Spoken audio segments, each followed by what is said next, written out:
Okay, everybody, welcome to Magdala. It just, as you look at these ruins, it looks like just an obscure jumble of stones and rocks. But if they could speak, they would tell you that Jesus taught in this, or taught in this synagogue right behind me. I believe with reasonable certainty, with absolute certainty, and I never say that. Because as a policeman, there's always degrees of probability. You never know for sure. But here we know for sure. Why do we know for sure that Jesus taught here? The Bible tells us that Jesus' hometown of Capernaum, just a few miles away to the north, and we're going there in a few minutes, is where he lived. And this was his target of evangelism.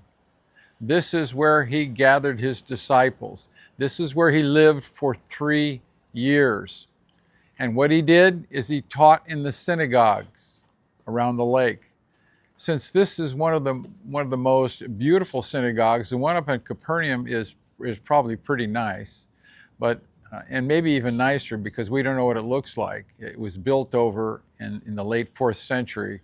And all you can see is the basalt stones down below. But we can see this. Why is this still existing when everything else in Israel by the Romans was destroyed? They made it a personal vendetta to destroy anything and everything of people that would resist them.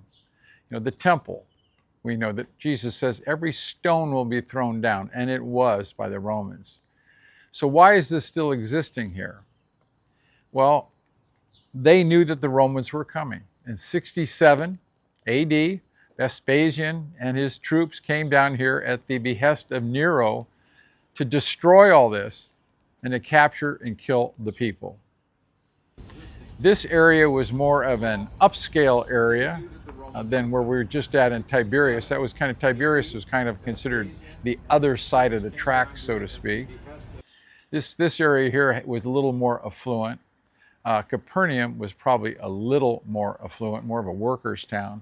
But here was a market town. And if you look out over here, you're going to see, and if we walk here in a few minutes, you're going to see these pits over there with stone. And that was where they had the thriving business of selling fish.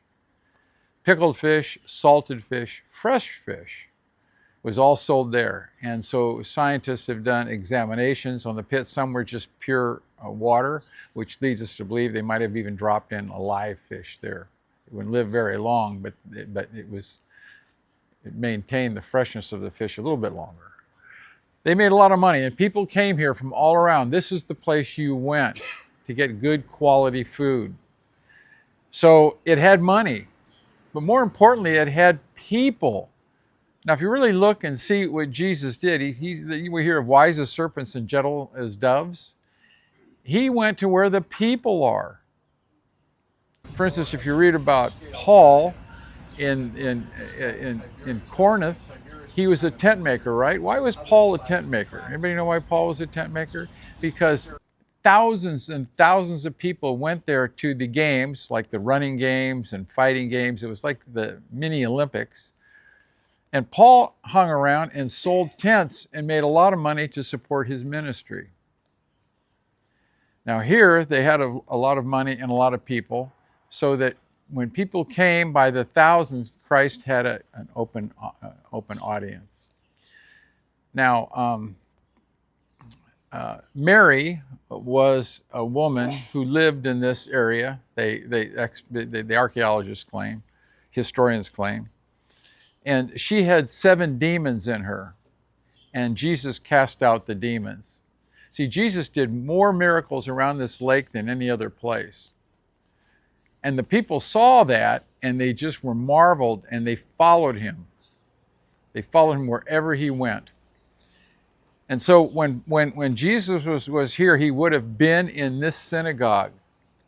Now, in 67, when this was destroyed, this area was not destroyed because it was buried in dirt. The people knew what was coming. They knew that this was their precious synagogue, and they covered it up with dirt. And right in the middle of it was this object. Now, this is a model of the object that was found. It's called the Magdala Stone. And what's amazing about this object is this is where they would have read the Torah from. This is where Jesus would have rolled out the scrolls and said, "It is written," and read from. Remember, Jesus says all the time when he was questioned, "It is written, it is written, it is written." And this is where he would read from these rolled out Torah scrolls. The Torah scrolls were probably kept in that little vestibule over there. And as you go in front here, there is a stone, and I'll show you in a minute. We'll actually wander over there before this video is done. And I'll show you the stone that is carved out where the spindles or the dowels that held the Torah scrolls would rest, and they would roll them up. When they'd read, they'd just roll them like this, sort of a moving thing. And it was right to left, not left to right. But what does this stone show us? This was where the Torah was read from. This is a model of what was found.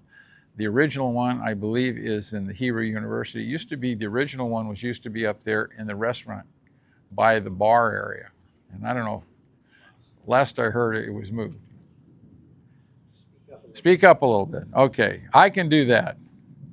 So, let's talk about this stone. In a minute, I'm going to have you walk around it. On the top of the stone, we see a rosetta of 6 petals in the rosetta, and then 6 on the outside representing the 12 tribes of Israel.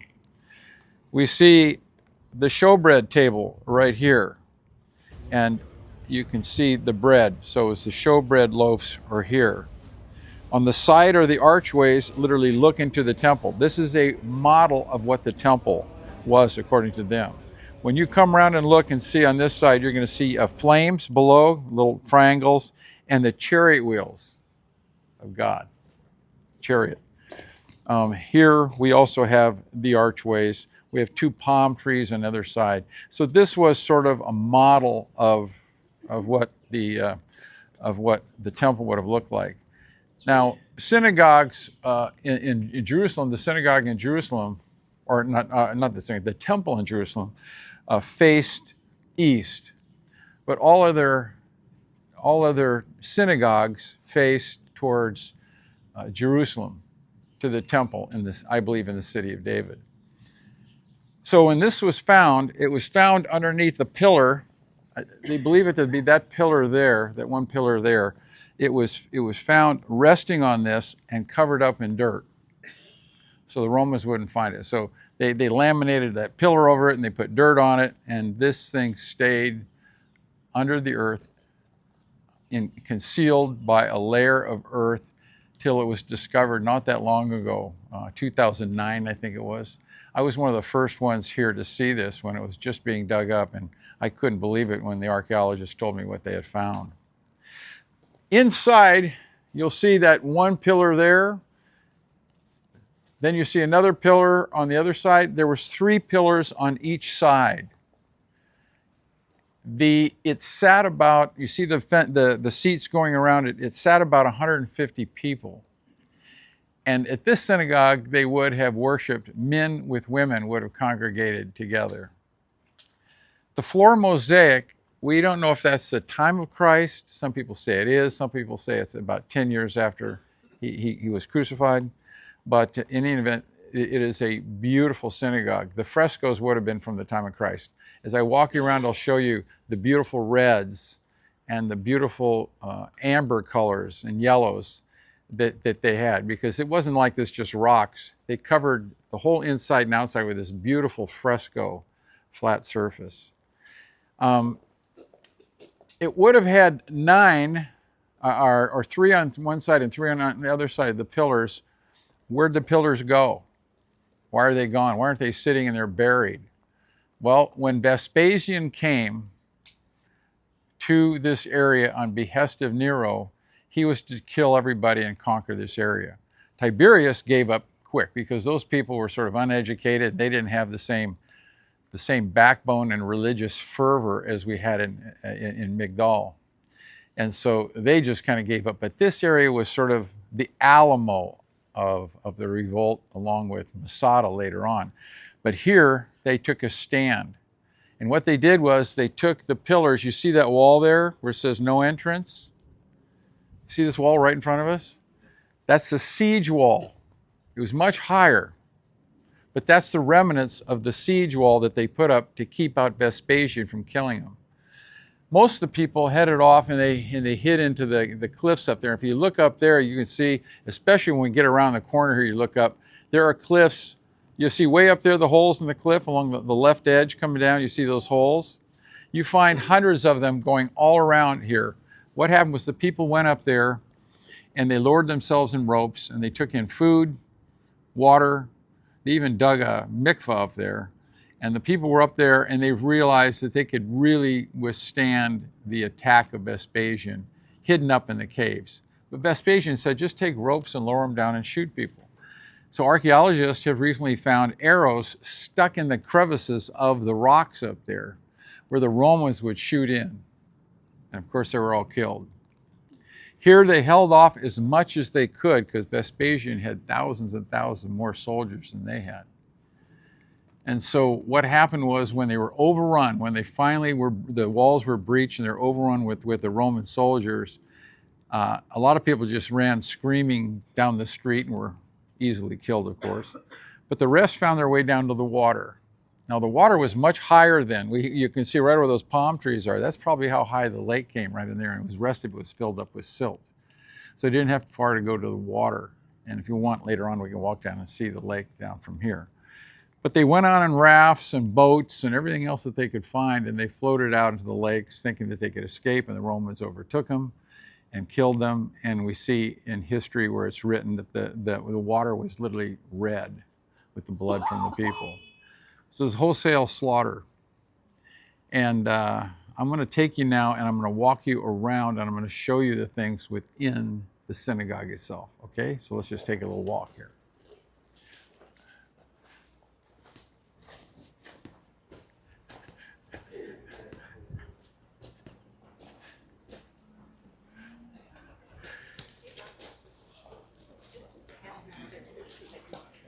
Huh? A little bit louder. Okay, I'm told to do a little bit louder, all right? So come on over around here, get in the shade, and I'll show you some stuff.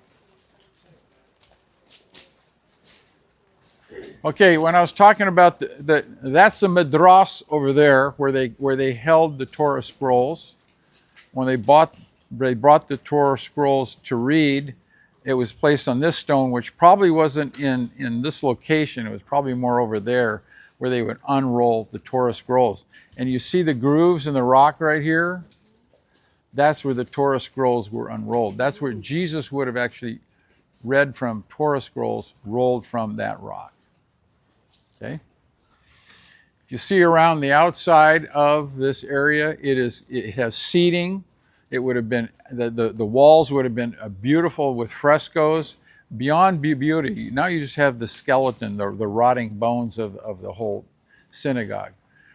And we'll go around and I'll show you the frescoes in a moment. In fact, we'll do this. We're going to walk around this way and I'll show you the rest. Let's do that right now, okay? So as we walk around the synagogue,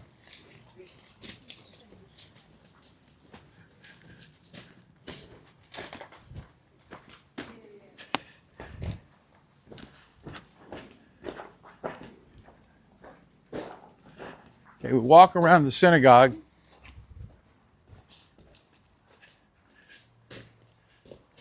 Over here.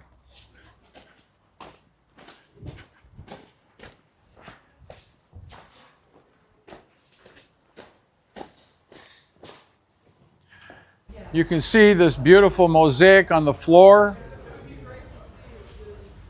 And if you look carefully over there to the entranceway by the Midrash, you'll see a fresco. You'll see plaster over that. That's original.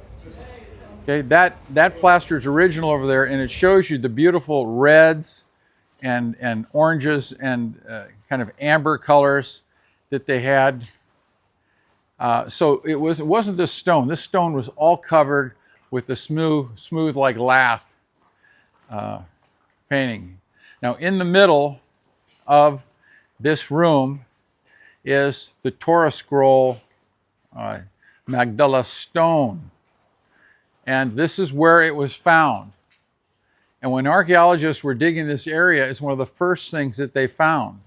And what was amazing is after they found this stone, They went outward and found that it was a synagogue. And I cannot overemphasize the importance in history and spiritually, for me personally, for this place to be. Because Jesus would have stood right there in the shadow of the Magdala Stone. Why is the Magdala Stone not facing east? Does anybody know? Because it has to be facing south. What is south? That's where the temple is in the city of David. So all synagogues faced in the direction of, and all the ancients wanted to be buried facing where the temple was. So if you go and read, the people want to be buried and they wanted to face towards the temple. That's why it's really exciting, because those graves you saw in the Kid Run Valley, they don't face the traditional Temple Mount. They face the city of David. And I have a schematic drawing of all of them. I have it on my phone if you want to see it. It's quite amazing how they all face right onto the city of David. So Jesus would have taught here right in the shadow of that stone. This mosaic, it's questionable whether it was in during the time of Christ. Most people say it is, but one scholar says it's about 40 AD and a few years after Christ's death and resurrection.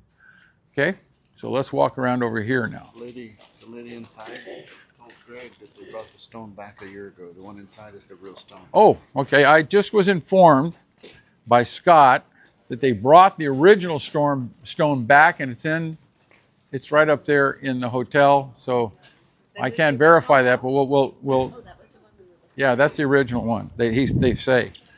So if you come over here, you'll see. Come up here, and you can all kind of come on over here and duck underneath this, and look right here at this fresco. Okay. They call this place the Pompeii of Israel because it is so well preserved, the most well preserved synagogue in all of Israel. So they call it the Pompeii of Israel because, like Pompeii was covered in ash, the people here covered it in dirt to preserve everything here. So that's what the frescoes look like. Now, quite old, but yet you can see the actual beauty of this place and what it would have looked like when Christ was here. If you come over here after you see there, you're going to see where they would have sold the food to the people. This could have held salted fish, and a woman would sit here and they'd pick the fish. The rest of them were under shade, and they were in the pits. They were either pickled, fresh water, or they were salted. And so when the 2 fish were turned into 5 loaves, they probably bought the fish from here, because right up there is Capernaum. And so it's just like 2 miles away where Jesus would have been talking to them about the 5 loaves and the fish. They would have gotten here. And then if you read in Scripture, it's really funny, is that when at the end they had loaves of fish and bread left over. How many did they have left over? How many baskets of fish? 12. They had 12. How many disciples were there? 12. You can see them walking down when they were doubting Jesus, and now they're having to carry fish down. So you see how, I think he has a great sense of humor. Right? Okay, so we come around here to the siege wall. This is the siege wall, and up there you can see the caves up there, especially around the corner. There's like 4 or 5 right over there that they were hiding out in. And then they would have run to the water and gone to their boats going this way. So I'll let you walk around. This is a beautiful site.